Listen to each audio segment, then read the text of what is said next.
So we did an event last month to get feedback on what everyone would like to see going forward, and people asked for more programming. So we're going to get together next week, Wednesday, 5 to 7 p.m. at Industrious.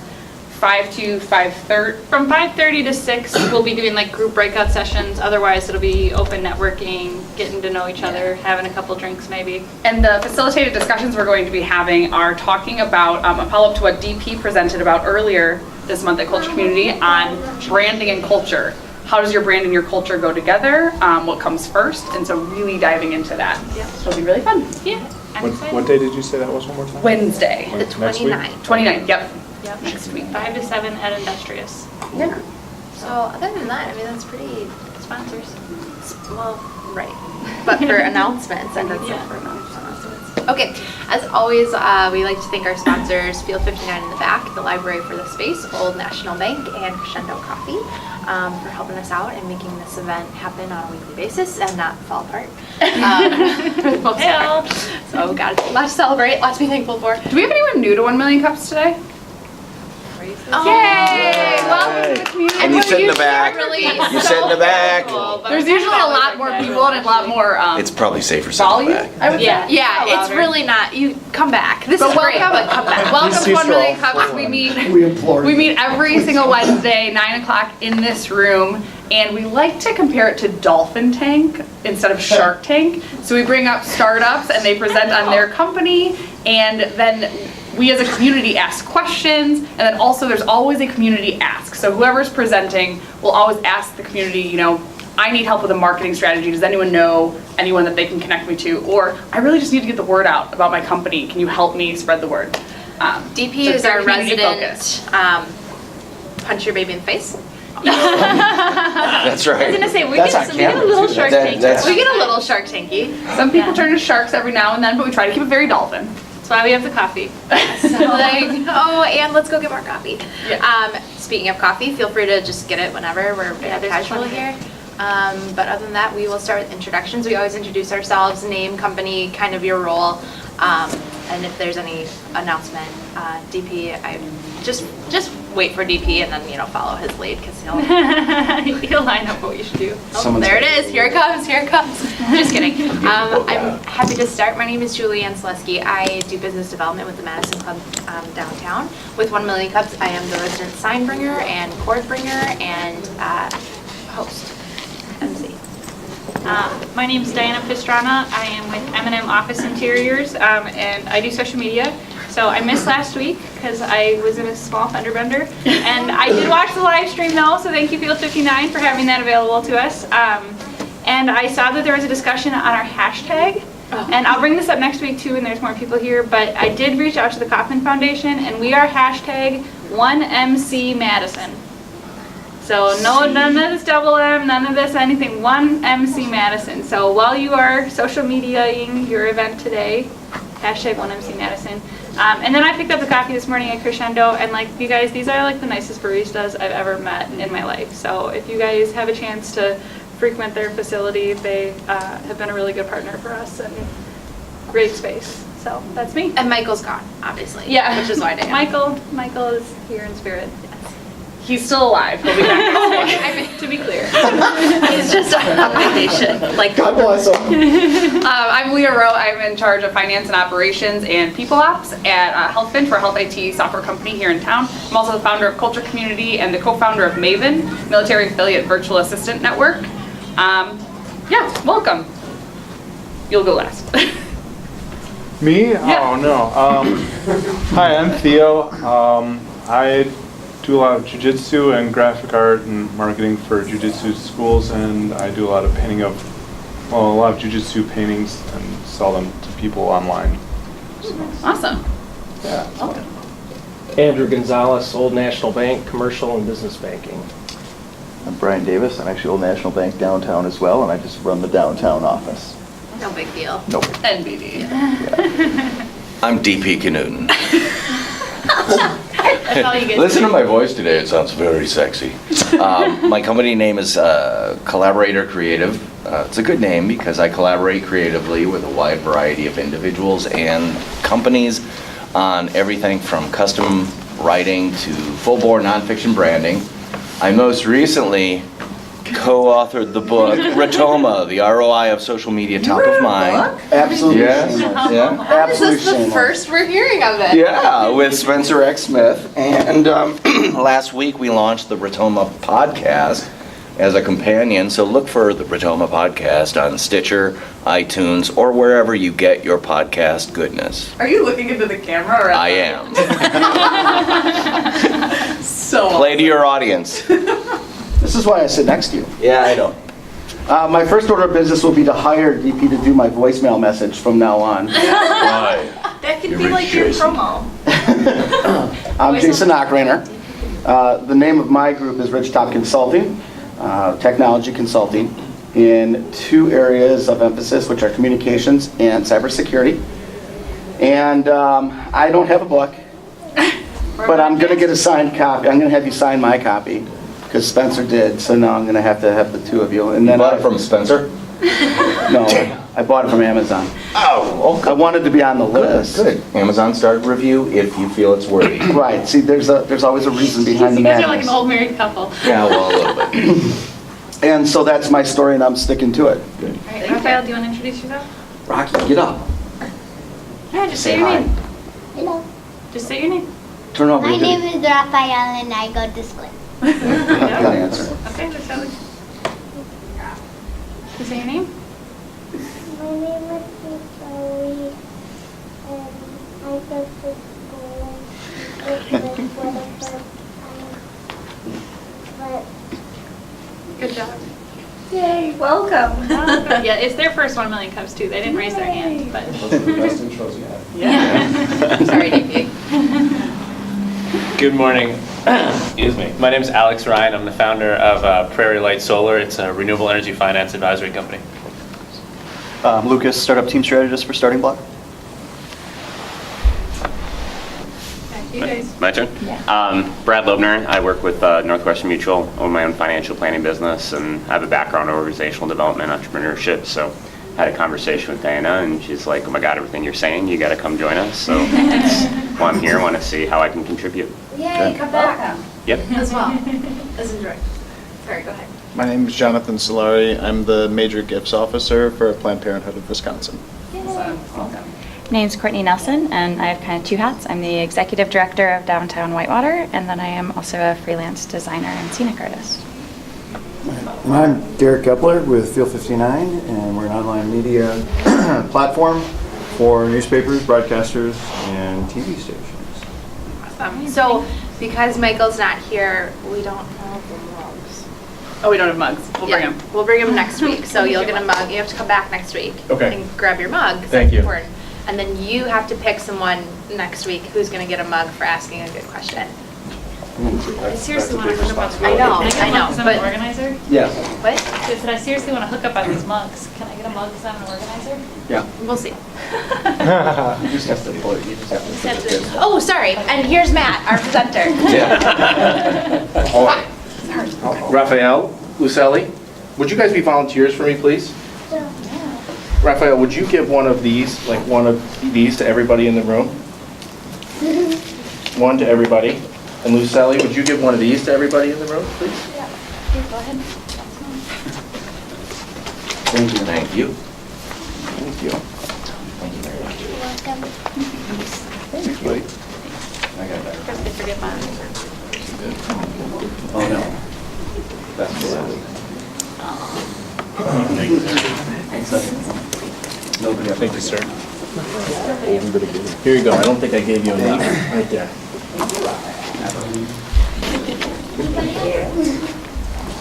Thank you, Raphael. Thank you. Thank you, Lucelli. Good morning. Thanks for coming. I thought it was just going to be me and Derek today, so I'm like thrilled that you guys came on the day before Thanksgiving. My name is Matt Smith. I don't have a product to show you. I just decided to try to launch a startup. I'm in my 5th week, so I'm an aspiring founder. I haven't actually achieved anything yet. My wife and I moved to Madison in September, and from Pennsylvania. And in advance of the move, I realized that there's this opportunity in time. I had to sell my business back in Pennsylvania as we were moving here. I've had this idea for 2 or 3 years. I've been chewing on it. I didn't really think that now was going to be the time to go forward, but here's the opportunity, so I'm jumping on it.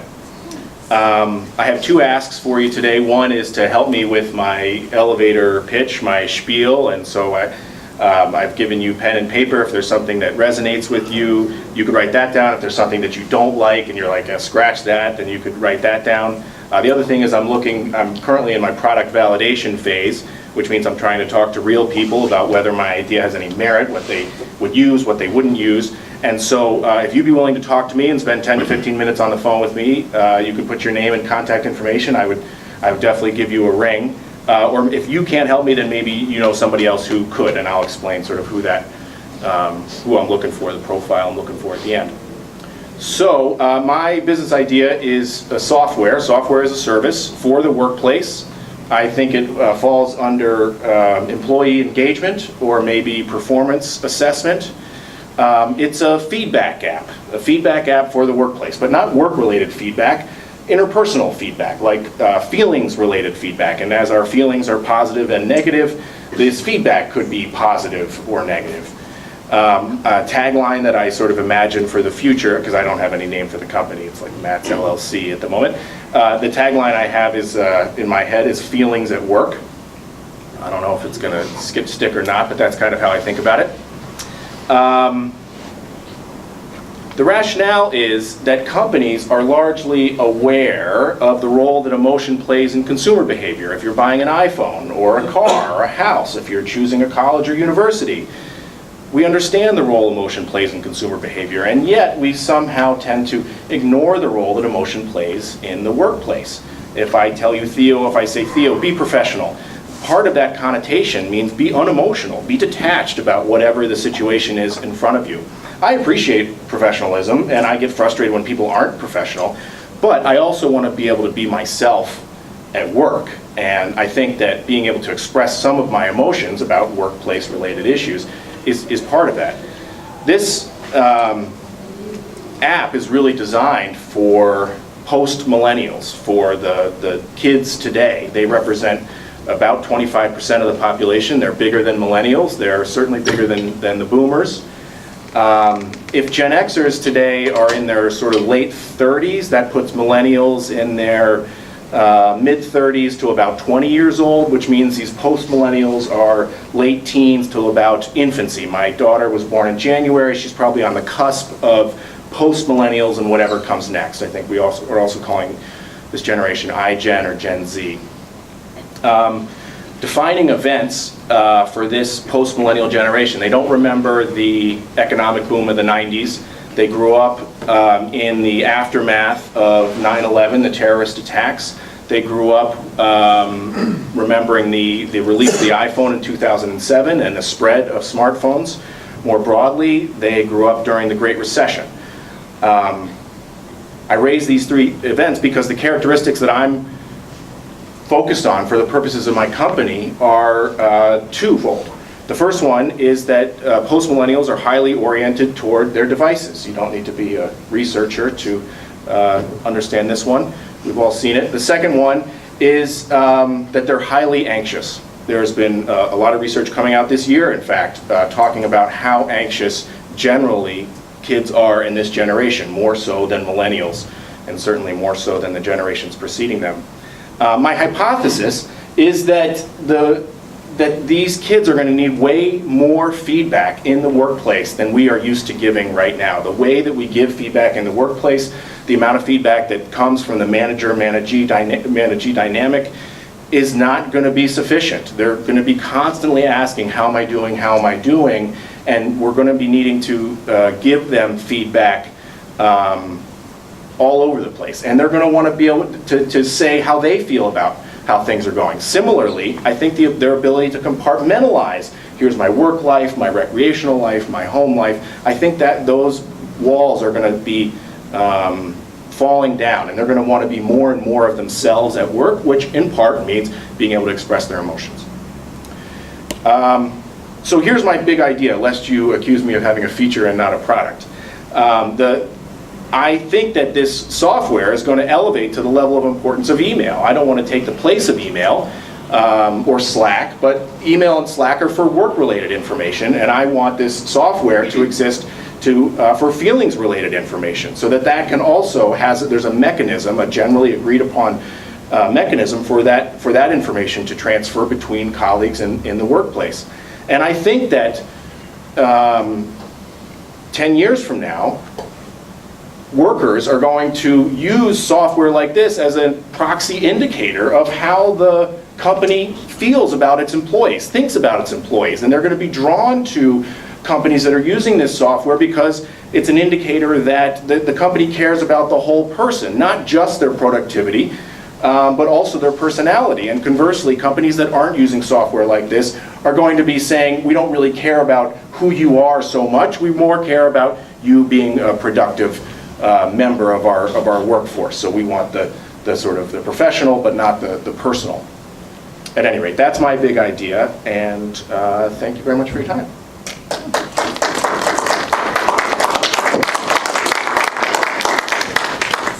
So I don't know how it goes from here, if I ask questions or if they ask questions. So you kind of already said that your ask was to finalize and put good details on your elevator pitch, but from here, we kind of just open it up to questions. Okay. See what people think.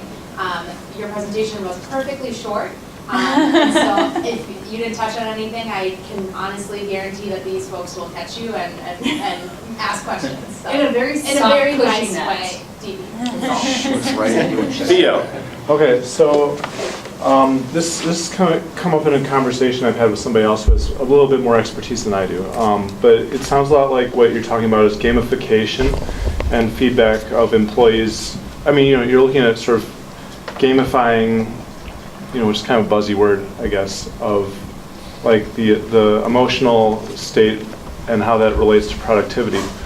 And that somebody I know who used to work for one of these gamification type of companies said that a lot of times these things go out with the one intention of enhancing the employee's experience, but oftentimes turns into a productivity measure used by employers to decide who stays and who goes. And so it can oftentimes the results oftentimes become more about who do we keep and who do we lose, and who's fitting into our categories and boxes of emotionally stable or correct, or the right level of anxiety to be productive, rather than the intention of creating a happy work environment where people are interacting and stuff like that. So that's not necessarily a critique, just something maybe awareness that either how do we either prevent that or promote that, I guess. Like, it's like, it just depends on the direction you might want to go, or a presentation to different crowds of people. Like, when you're speaking to somebody who owns a company and wants more productivity, in the end, if they want to implement your program, they may be more interested in, well, how does this increase my bottom line, regardless of the emotional state of my employees, and also does this intervention actually enhance the state of my employees versus, being used as a measure to, and you could probably get rid of a couple bad eggs, anyway. But but I don't know exactly if that's a question, but just sort of. I have a question kind of related to that, which is, who's your buyer, who's your user? Yeah. In a perfect world, buyer, user are aligned. It sounds like potentially your buyer and user are two different things. Is that correct? Am I wrong, or have you thought about that? Yeah, I've thought a lot about that. I think traditionally, when you look in the world of HR software, and then you go to their websites, and their orientation is clearly toward the HR department and clearly toward executives, very much about outcomes, productivity, ROI, this kind of thing. I don't think that's for me. I mean, if that's where we end up going, then that's what it'll be. It wouldn't be my preference. My preference would be to go the Slack route, which is really, they're talking specifically to workers and talking about making your life easier. Eliminate email. People understand what it's like to be CC'd on email threads when you don't need to be CC'd, and how many emails you got to sift through, and Slack was sort of offering to to get away from all that. Similarly, if you look at the review sites of all, there's all these software review sites, they're very helpful. SAP and Oracle and Microsoft, they're all reviewed, and even some people like them, but it's not like Slack. Slack is like adored. There's like a following. People talk about it and say, this is great, it's changed my life. So I think that the users and the buyers, I think it would be the same thing. I think it would, DP, or my boss, I'd say, DP, there's this solution out there that I think might help in some of the issues that we're dealing with. It might help us with recognition. It might help us be able to give feedback in the workplace. Do you think we could try this? And that would be my marketing plan, would not be to HR executives, but to ordinary people who value communication. If I can just follow up on that, using Slack as your example, I forced Slack usage with a team I worked with in Florida because I was the buyer, in terms of I buy into what it can do for me in communication and interaction and collaboration with my team. And it was your team and you were managing? Yeah. Okay. And so that was the vector that got us into the business. Yep. The interesting thing is, I thought once the entire organization saw how it worked with my team, it would infect just virally. It didn't. Yep. Because it required a buy-in person like me, manager, who says, hey guys, we're going to do this.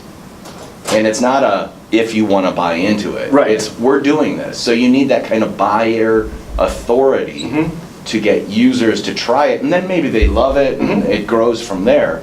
But if I'm trying to give you some help, it would be know who your buyer is and identify within any corporate structure where that buyer is. Now, I think my gut is telling me HR is your foot in the door. It might be able to go to other places, especially in culturally creative, sensitive departments. Right. Let me tell you, if you're asking about a manufacturer about how their line workers feel, that may not have any traction whatsoever.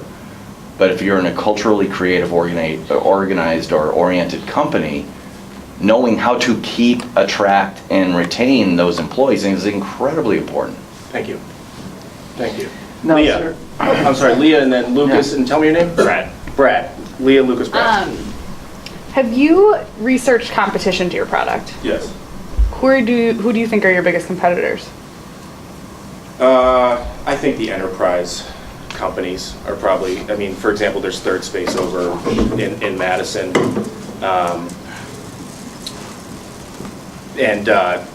I don't think about the other companies that are startups being competitors, because they all have some tiny fraction. I think it's the big enterprise systems that are the competitors, and it would be tough because they're offering, this is one vertical that they're offering, or something pretty similar, when an entire HR suite of solutions. Have you looked at Tiny Pulse? Yeah. Do you compare to them in any way? So Tiny Pulse, so this is like sentiment surveys. There's this whole sentiment surveys where you all work for me, and I send out this pulse, and it says how are you doing? And you tell me how you're doing in an instant, and I can send it out at various points, and it gives me a good idea of sentiment. So sentiment is the closest word that I've found to the word to feelings.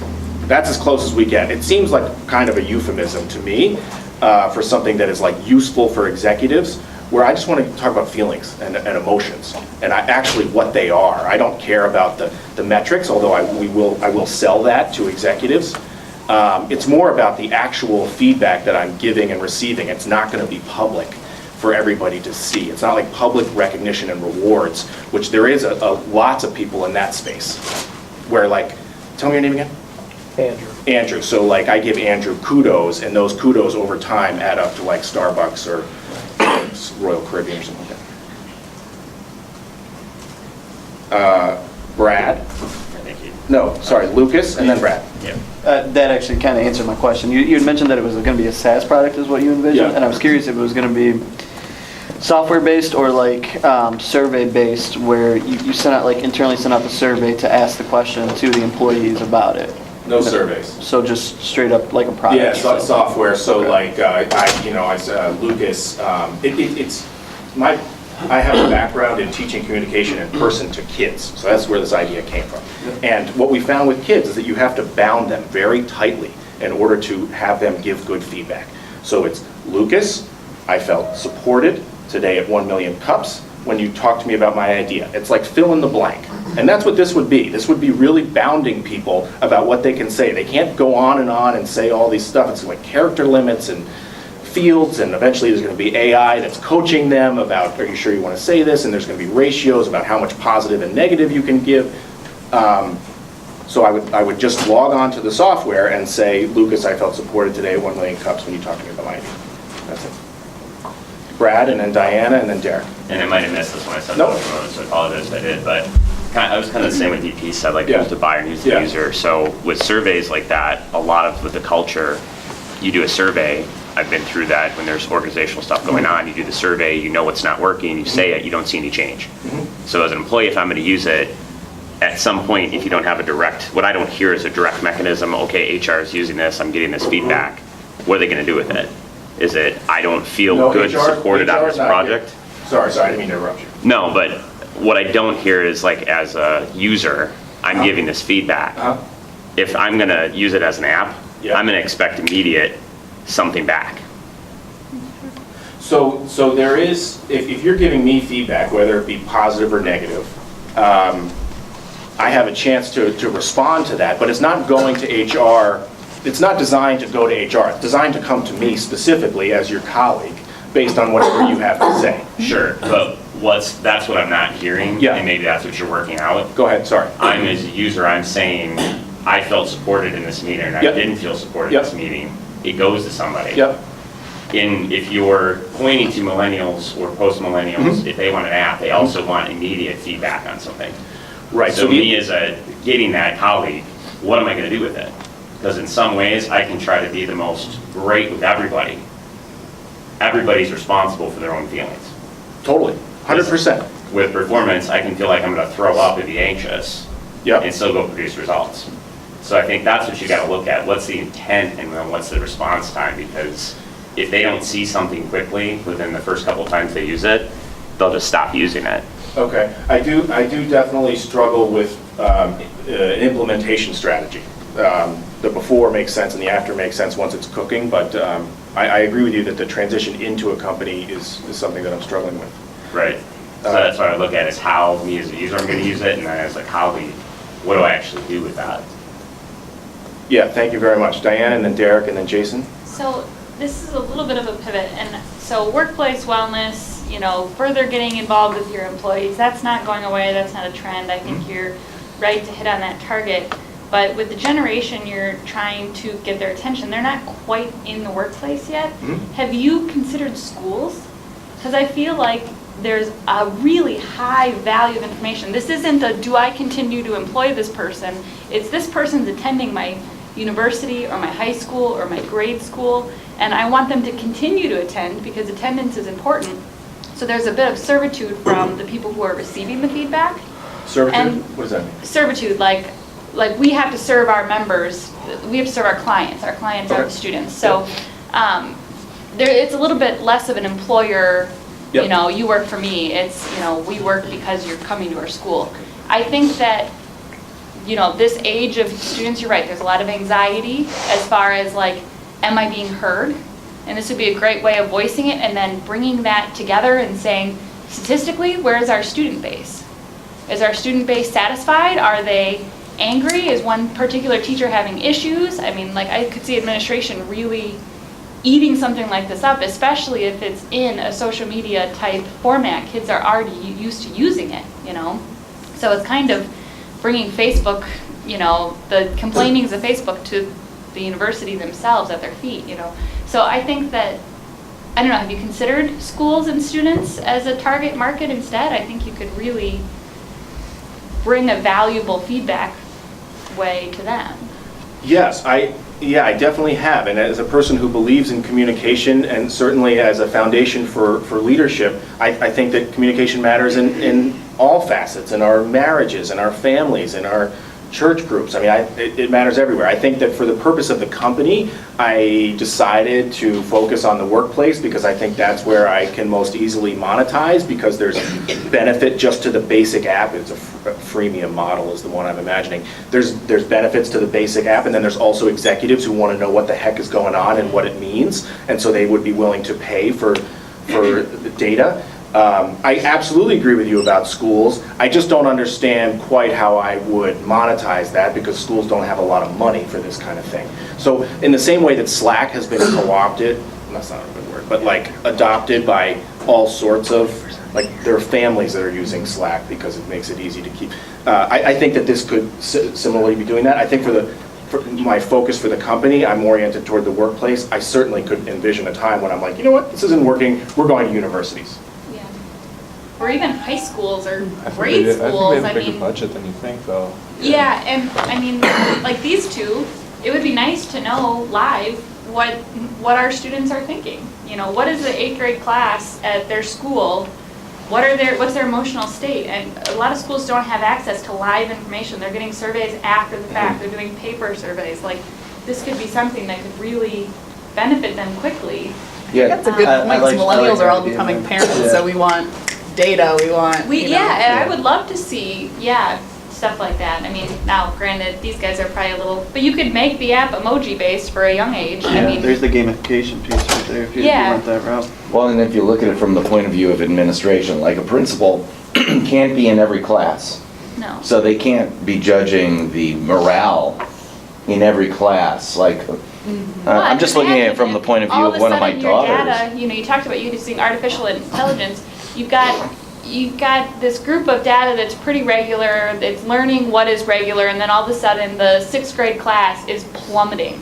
What is going on in the 6th grade class? What is bringing everybody down? Now as a school I can identify, and it's the same thing for a company, right? You can learn your data, and then if something shifts dramatically and all of a sudden people are super stressed out, identify the stressor, you know. Yeah, especially So, if it's a real-time I think heat the map idea is great. of your organization. It's like, ooh, here's A heat map, I like that idea. I think you have a much better opportunity to tap into the schools, and if it works, that's your use case right there to go towards the business route at that point. I think if you target the smaller schools, like Diana's saying, you have a good end that way. Well, sorry to stop your question, but I think also if you get people used to using it at the school level when they're in universities, then they'll continue to want to use it when they go into the workforce. So then they'll bring that app with them, you know. Derek, and then Jason, and then Julianne, and then tell me your name. Courtney. We need to write on the whiteboard. Aside from whatever direction and how your focus goes here, you and I were talking a bit this morning. So the idea to mention in your next pitch to say your background is working with groups of children at these campuses. This idea that you're facilitating conversations with people is your background, and then mentioning that to start off with, so that everybody knows that this is something you're really familiar with, and it gives your idea credibility and becomes more than just an app. And it's a bigger idea than. I appreciate the encouragement. I thought, I guess I just thought it was sort of boring, and who cares? What does it pertain to the software? So I of course love talking about myself. I appreciate the encouragement. Jason and Julianne, according. The thing that, I wrote down 2 things. I wrote down culture and then a like button for work. And now as we start to, this conversation evolves into the school side of things, or the education piece of it. You know, what I see with my kids, who are 14, 12, and 9, and then the neighbor girls who are a little bit above that, college and past, is that immediate feedback that we're talking about is the likes. You know, when they put something on Instagram, or when they, you know, they're looking to how many days of, how long is the streak that I have with this person through Snapchat, and kind of how long are these kind of communication threads, and what kind of feedback do I get from other people in a very simplistic way, thumbs up, thumbs down kind of aspect do we get? And that's really where they're where they're ingrained right now in terms of their feedback. I think it's interesting, but if you can keep it as that simplistic, then I think you minimize a lot of the legality crap that goes along with getting feedback from kids in a school environment. I know that's the reason why our district, and the way that we roll out surveys, they do it in that fashion because of a lot of the T's and C's that go along with it. T's and C's? Terms and conditions. The legal side of it. You know, what can we collect, what can we not collect, what can be made available, what's protected, because of the age groups that you're talking about. But I think there's some definite value behind it, both at both levels. And I think, there's a lot of people that are trying different avenues on how do I get a pulse for, what my classrooms or what my departments or my staff members are thinking about and doing, and how does that relate to how we did this quarter, and how does that relate to, so I think that's the big piece, is that the correlation piece, the analytical piece of all the data that gets dumped into the bucket, mix it up, and then what can we get out of it? Yeah, I think that the likes and the Snapchat streaks are a big piece of this anxiety that they're feeling. I hate that stuff, and I don't want this to be an anxiety producer. I want it to be, on some level, I'm worried about me and Andrew, like whether we can work together. I don't know if he likes me or not, and I want to get through that and get to a better place where I do trust Andrew and I can rely on him. So the gamification is something that I'm not interested in at all. Now, data is a different thing, but that users are not looking at data. That's for administrators. I don't know if I'd be able to avoid it or not. It's come up a lot here. It consistently. I think will Some of continue to come up. that feels very superficial to me. Even the likes, the hit of dopamine that you get when you post something and Right. 45 people just liked it in the first 2 minutes. Yeah, it's a Ooh, race to 100 likes. That's really what it is. Yeah, but It's ridiculous. Standards, yeah, first it's good to get 1 like, then you need to get 10 likes, then 100. Well, but then what's the like really worth? Exactly. And that's my point to my kids, is what the hell difference does it make? I almost wonder if it's like, are you creating something that helps people with anxiety and helping them be independent, or are you creating something that they're dependent on for reinforcement, I guess?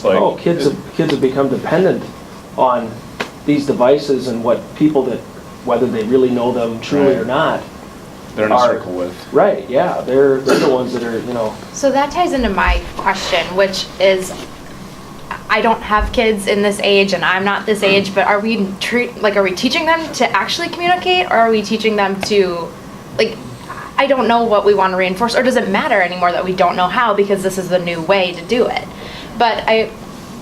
So that's something that I'm thinking about. But I'm also thinking about, if you want a company, Diane, I think your idea about a school is awesome, but if you want to go into a company, are your employees only using this app when they're angry, or are they going to use it all the time? Because whenever you Google something and you see, oh look, all these people are this product doesn't work, it's because they're angry about it. You don't really see when it does work, right? You can. It's the whole good news, bad news. Exactly. So Good news spreads 1/10 of the time the bad news. So is this really going to be valuable to the department head, to your manager, to your boss, that they're just getting all this negative information because at this time your employees are upset, but it doesn't capture any of the good news? I'm just thinking, as a manager myself, would this actually be helpful for me to see?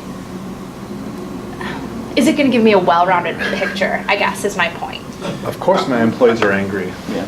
I mean, if they're upset about one thing and then you go fix it, but I don't know. I have two thoughts. The first one is that there would be, I don't know what you call them, ratios in place. When you work with kids, if you find that you have a kid who's struggling at your camp, and you realize that the positive feedback and the negative feedback is getting anywhere close to 1-to-1, you're finished. You may as well send the kid home. There's no way you're going to be able to be successful with that kid.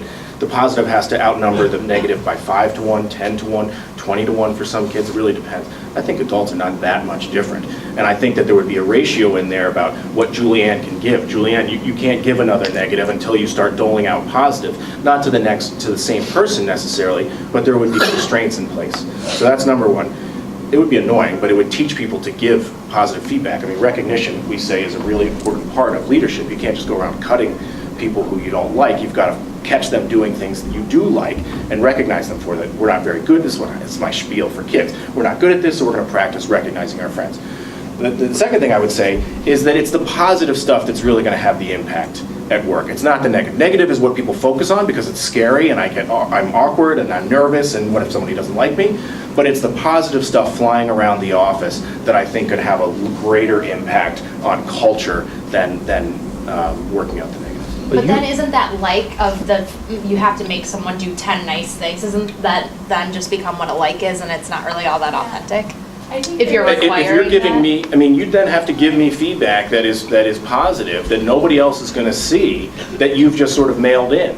And yeah, I mean, certainly people can do that, but we are, I think that it will also, when it happens at camp and what happens with kids, is that people then start to rearrange their heads a little bit and be like, oh, I have to look out for things that make me feel positive. So when you held the door for me this morning when it was raining and I'm having a bad morning, I can say, Theo, I appreciate you holding the door this morning when it was raining. Nothing that I would normally say, but it actually did affect me. My wife and I are in a fight and the baby's like crying, and that you held the door was important to me. So I think it does require that a change in culture, a little bit. Courtney, and then tell me your name. Brian. Brian, thanks. So this is perfect because that was exactly the kind of thought that I was having about when people contact you and how you feel. So I guess kind of continuing on that same mindset, I'm wondering if I'm a user, what does it kind of look like on my side? Am I prompted at certain times of the day? Is it something I'm supposed to complete before I go home? What's the time frame? Because is it going to be a gut reaction? Like, we just had a terrible meeting and I'm upset with everyone in that room, or something awesome happened and I'm really happy about that one thing, or is it a little bit more measured? And then kind of with that, the other issue I could potentially see, if it's not standardized like that, like every person's expected to participate, you will always have voices that become much louder than others. Some people are really willing to give feedback, but they shouldn't necessarily be the ones to speak for the group. So I'm just kind of wondering how you look over things. That gets into something that I think is really valuable about what I think you're talking about. Capturing that which is typically not captured.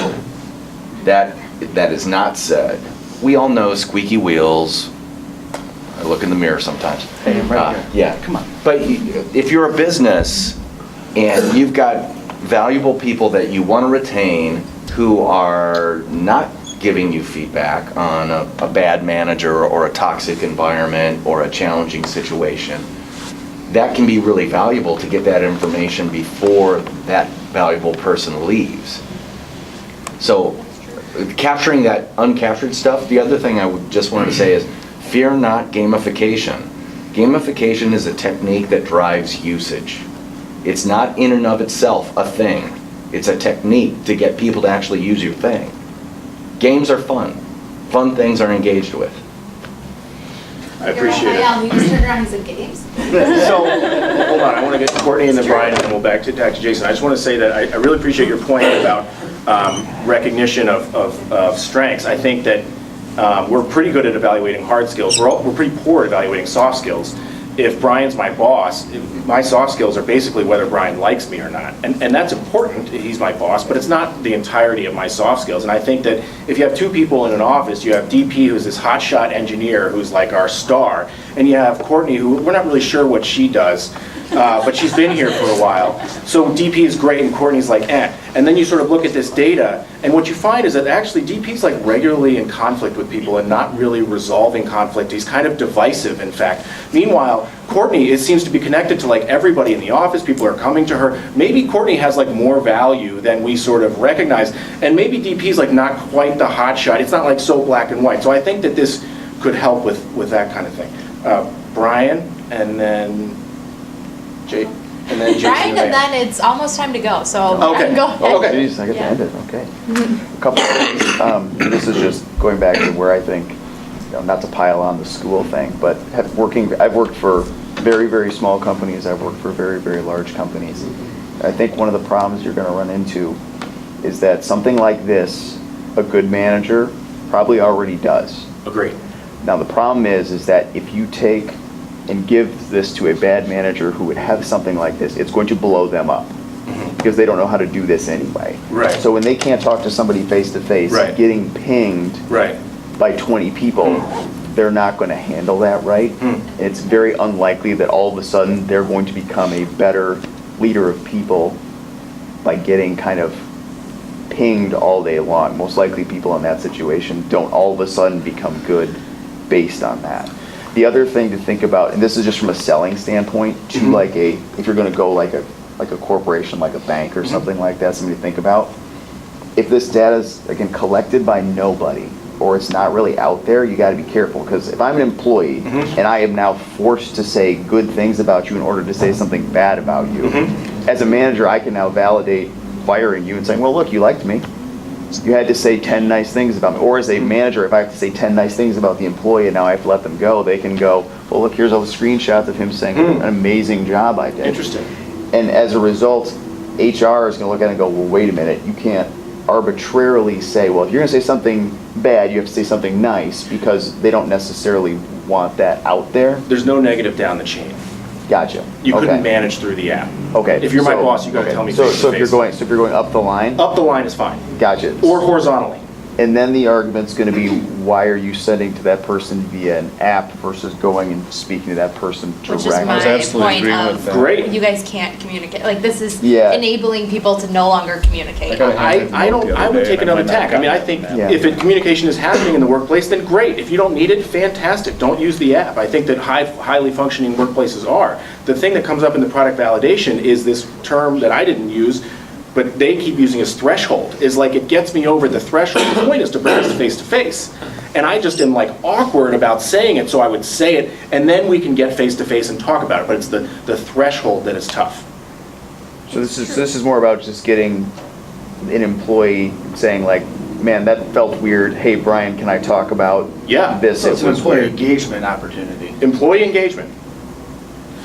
I think you said I have to stop, right? Well, you don't have to, but it's past time. So if anyone needs to go, I want to give you guys an opportunity to leave and not feel awkward You're about it. And if trapped. you had this app, I would text you or app you or, I don't, what are you gonna call it? And say you guys can leave. But just a happy Thanksgiving to all of you, and I hope you have a great long weekend. If you wanna stick around, there's more coffee. Matt, I think, will still be interested in speaking to all of us, but other than that, be free. If you know anybody who would help me with product validation in 10 to 15 minutes on the phone, talking about what it looks like in their workplace, answering stupid product validation questions, I'd love to talk to you. So that's his ask. Okay,